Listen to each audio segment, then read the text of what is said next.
মোহতারাম হাজিরিন, এই বাংলাদেশ মুসলমানের বাংলাদেশ, এই বাংলাদেশ যখন স্বাধীন হয়েছিল প্রায় 30 লক্ষ মানুষ এই বাংলাদেশ স্বাধীনের জন্য প্রাণ উৎসর্গ করেছে।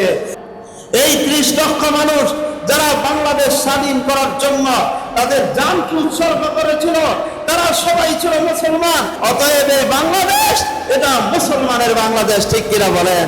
কিন্তু 99% মুসলমানের এই বাংলাদেশে একজন হিন্দু যুবক, তার কত বড় সাহস, কত বড় স্পর্ধা, সে সরাসরি ভিডিওতে লাইভের মধ্যে এসে কোরআনকে তার নিজের পায়ের নিচে দিয়ে অবমাননা করেছে।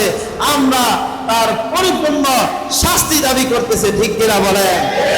মোহতারাম হাজিরিন, বড় দুঃখের বিষয়, এই কোরআনকে বাংলাদেশে অবমাননা করা হয়, কিন্তু এই 99% মুসলমানের দেশে তাদের সর্বোচ্চ শাস্তি এখন পর্যন্ত বাস্তবায়ন হয় না, ঠিক কিনা বলেন?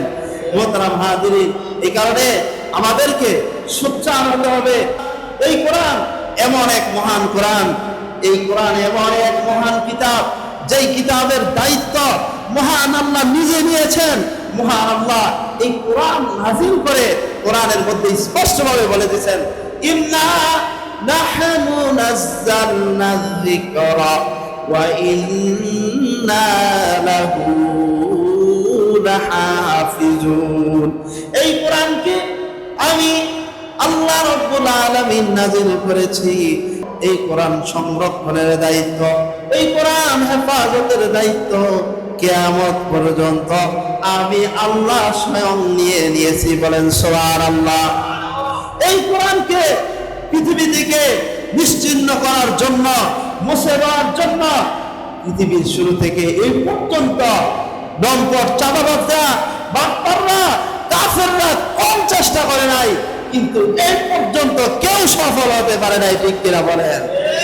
বর্তমানেও যদি এই কোরআনকে কেউ নিশ্চিহ্ন করতে চেষ্টা করে, খোদার কসম সে নিজে ধ্বংস হয়ে যাবে, কোরআনের একটা পাতাও সে করতে পারবে না, ঠিক কিনা বলেন?